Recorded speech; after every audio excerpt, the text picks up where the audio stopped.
for today, sinigang na bangos sa bayabas, dinuguan, pork dinuguan, laman po yan, nakasangkot siya na siya. And here's our ingredients. Ayan po yung puso ng saging kasi sinigang sa bayabas. Ayan ang bayabas. And then, ginisang sayote, all-time favorite. So, ayan po siya. So, see you later! Hello! Good morning! Blessed Wednesday po sa ating lahat. So, ito na naman po si Mami Tagi na handang i-share ang ating menu for today. So, ayan. As you can see, nakikita nyo, naka-ready na po silang lahat. At ito yung aking sinigang sa bayabas na bangus. O, diba? Naka-chop na yan. Naka-ready na. Nakastan ko na yan. Nalinis ko na yan. At lalagyan po natin yun mamaya ng puso ng saging. Diba? Isasangkot ko muna siya dito muna sa ating bayabas. So, ang menu for today ay sinigang na bangus sa bayabas. Nakasalang na po yung ating dinuguan. Sinangkot ko na po yung laman sa bawang, sibuyas, laurel, at paminta with suka and patis. Again po ha, bawang, sibuyas, laurel, paminta, suka at patis. Ayan, nasangkot ko na po yan mga madam. Tignan natin kung malambot na siya, hindi lalagyan na natin yung dugo. Ayan, naninikit-nikit na nga po siya. So, lalagyan na natin ang dugo, mga madam. At again po, pinapaalala ko sa inyo, bakit hindi lumalapot ang inyong dinuguan sapagkat ang dugo nyo po ay hindi pure. So, bakit naman po hilaw ang itsura ng dugo? Ibig sabihin po niyan ay kulang kayo sa suka or patis. Yun po ang sikreto ng dinuguan. At syempre, slow cooking po ang dapat sa ating dinuguan. Huwag pong minamadali. Kung hindi, magbububo po yung dugo. Ganun. So, first po, ang ating gagawin, igisa ko muna yung sahog ng ating binayabasan. Okay? So, una po, yung iba nito, nilalaga lang yung kamatis, yung bayabas. Ako po, igigisa ko ng konti lang. Very, very light lang po. Very, very light lang. As in, light lang. Para wag lang, gusto ko medyo malasa ng konti yung ating yung sangkap, lalagyan natin ng konting dapat to walang oil, kaya konting-konti lang. Kasi dapat naman talaga to walang bawang. Pero since gusto kong isangkot siya po yung bayabas, very light lang naman, di ba? Or lang siya merong kakaibang konting bawang lang po Hindi naman maganda yung mabawang po. Konti lang siya talaga. Wala lang, trip lang ng tindera. Gusto ko lang siya talagang mag-isa ng manggit. Diba? Kahit huwag nyo nang igisa, okay lang po yan. Pero dahil ito, trip ko lang talaga siyang igisa. Tignan nyo yung kakaibang lasa po niya ha. Lagyan na ng sibuyas.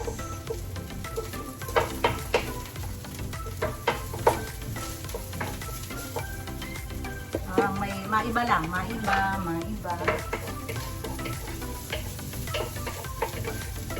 Ayan, kamatis. Wow. And syempre, ang last but not least yung ating bayabas. Ayan, kailangan maraming bayabas kasi sinigang sa bayabas. Ayan. At huwag natin kalilimutan ang patis.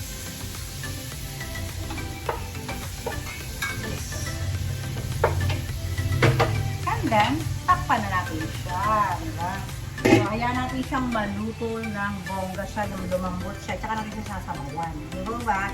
So, ayan, lagay na po natin yung ng dinuguan, yung dugo. Lagay na natin. So, ito yung timplado na. Sinabi ko naman po sa inyo yan.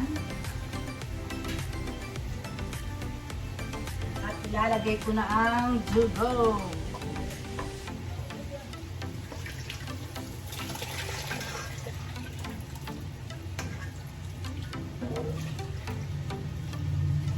Hindi ko muna ilalahat kasi baka masyado namang ma-OA sa dugo. Tignan muna natin siya kung okay na yung dami. Pwede na naman natin dagdagan siya later dito. Continuous ang halo, wag mo munang lakasan ng apoy. Ganyan po ang secret. Diba? Kasi lagi ko pong sinasabi, pag iyan po ay hindi pumula, ay tiyak kulang kayo sa suka or sa patis. or sa alak. So, takpan ko lang to ng 5 minutes, halo ulit natin. Isang pakit lang yun. Kailangan po na ay haluin ng mabuti. Okay, so balikan ko po kayo. I'm back mga madam. So, eto na po. Lutong-luto na yung bayabas. Ayan. So, lalagyan ko na siya ng dapat igaganito nyo po o durog-durogin nyo po ha. Binawasan ko to ng buto. Balat lang po ito ng, yung katawan po ito ng bayabas. Binawasan ko po siya ng buto. Okay? So, ayan. Halos wala kayong makikita ang buto dito. Pero meron pa rin siya. Hindi mawawala yun ha. Ayan. Ganyan ko po siya. So, talagang napakalapot na po niyang tingnan. So, lagay na natin sili. And then, ilagay na rin po natin yung sabaw. Sabaw. Ayan. At lagyan na rin natin itong puso kasi di ba medyo matigas yung puso. Lagyan na rin natin. Kasama ng sabaw.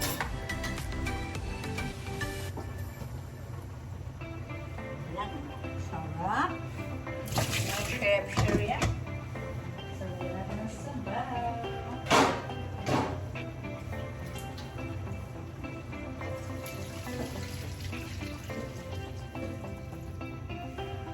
Dagdagan ng sabaw. Pagka lagyan na natin yung bangus. So, let it simmer. Siyempre, may patis na po yan. Di po ba? So, kaya natin kumulo. So, dito naman tayo sa ating tinukuan. So, slow cook lang tayo dito. Siyempre, lagyan na rin po natin yung sili para lumasa. Alam niyo yung iba ang palatandaan nila, pag naluto na yung sili, luto na daw yung dinuguan. Pero parang hindi ako naniniwala. Pero try nyo rin gawin, kasi hindi ko pa yung sinubukan. Ayan yung dinuguan, ay sili. Dito. Para lumasa na po siya. O bawas lansa dito. Dapat maraming chili. Dahil yung iba talaga nagpapagagdag ng sili. Lagsin mo siya. Kumukulo-kulo. Ako po alam nyo kahit hilaw niya ng dugo niya. Tinitikman ko po yan para malaman ko kung tama siya sa alat at suka. Ganun po yan.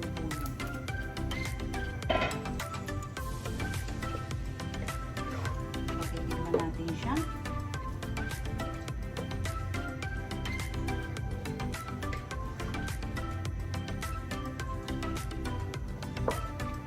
Tama na siya sa suka at pag-alat niya. Kasi yung kulay niya is okay na po siya. Makitim na po yung kulay. Pero parang nakukulangan na sa suka.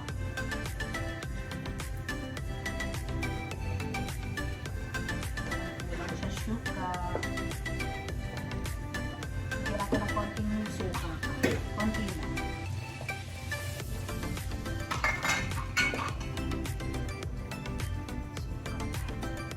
So, ganyan lang po siya. Continuous stirring tayo sa dinuguan. Huwag masyadong malakas ang apoy para hindi mamuo yung dugo. Para ang dugo po is pino. Pino pa rin po yung dugo. Hindi siya namumuo.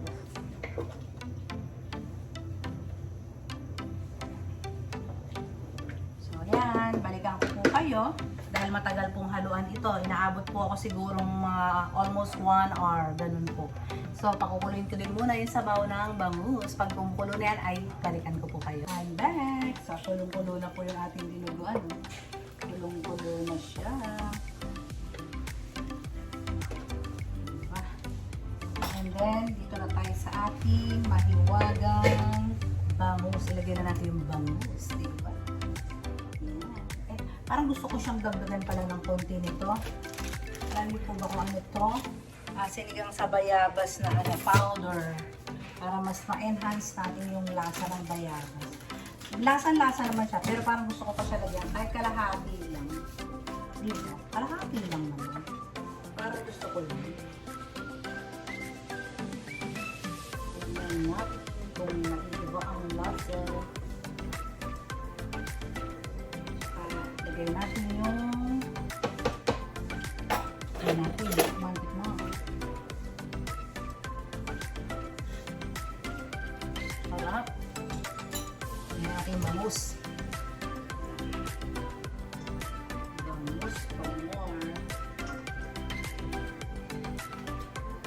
mag-uunahan na naman yung mga suki ko sa ano, sa ulo. Ayaw lang gusto yung party ng bangos, ulo. Unahan na naman yun sila sa ulo. Dami na ito, mga dami. Diba?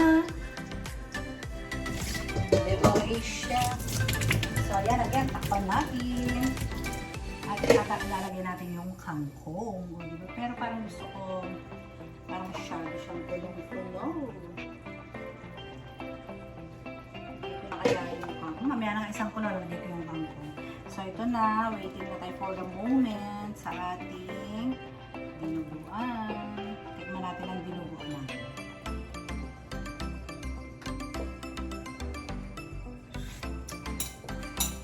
Ang sarap. Pero kurang pa rin sa suka. Kulang sa suka. Maganda diba sa dinuguan na asin-asin. Huwag kayo maniwala na pag nilagyan ng suka, huwag haluin, hindi ko totoo. Nasa tagal pa rin namin yung pamilya.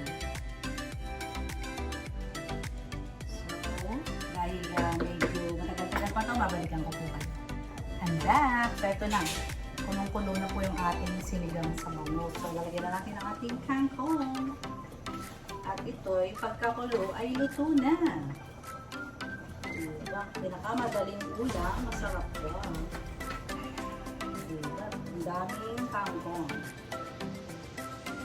Parang hindi siya kakas.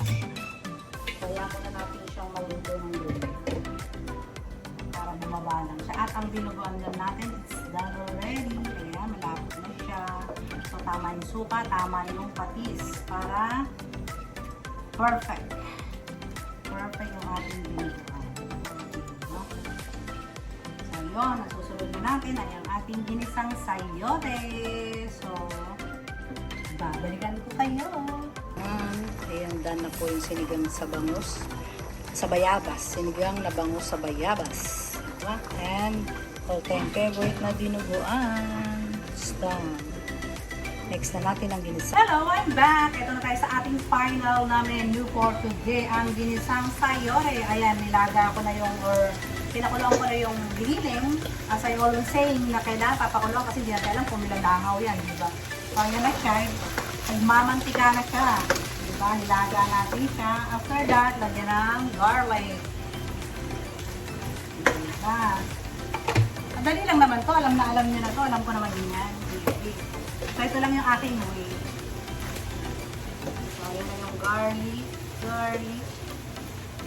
Next is the sibuyas. Damihan ng sibuyas. Kahit mahal ang sibuyas, damihan yan para malasa. Kasi pag yan ang tinipid natin, promise, walang lasa ang inyong niluluto.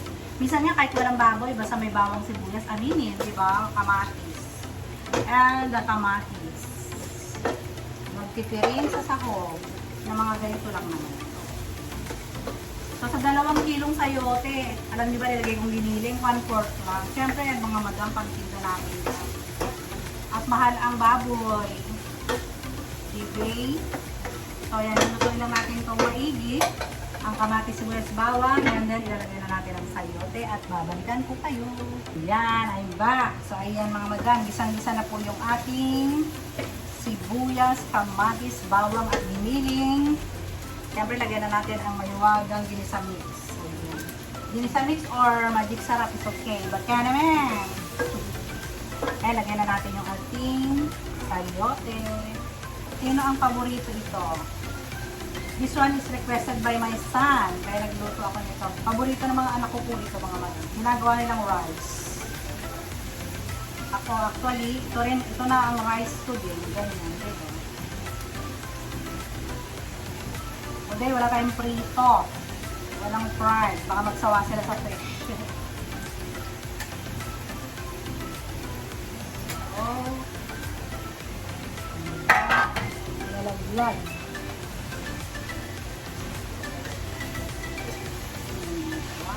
Ang sarap ng ating.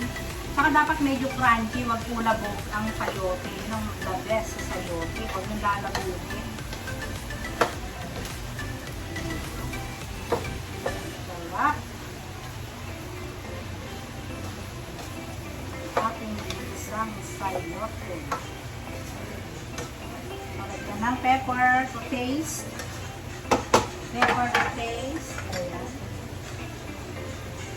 O, diba? And a little sugar. Kaya ng konting sugar. Konti lang. And pampa-enhance ng lasa ay asin. Alam niyo mga madam, ang asin po ay pampa-enhance siya ng lasa. At konting patis. Patis, konti lang. Go! Bahala na kayong magdagdag kung matabang, di ba? Ayan. So, isang kulo lang to mga madam. And it's done. So, ayun mga madam, it's bye-bye time again. Maraming salamat sa inyong pagtangkilik o pagsubaybay sa aking mga menu for today. So, ayun, nagustuhan niyo po yung aking tatlong putahe na sinigang sa bayabas na bangus, pork dinuguan, and ang ating ginisang sayote. So, see you tomorrow. Bye-bye. Stay healthy always and God bless us all. Bye-bye. So, yung ginisang sayote na napaka-crunchy. It's done. And then, ang ating sinigang sa bayabas na bangus. Ayan. It's yummy.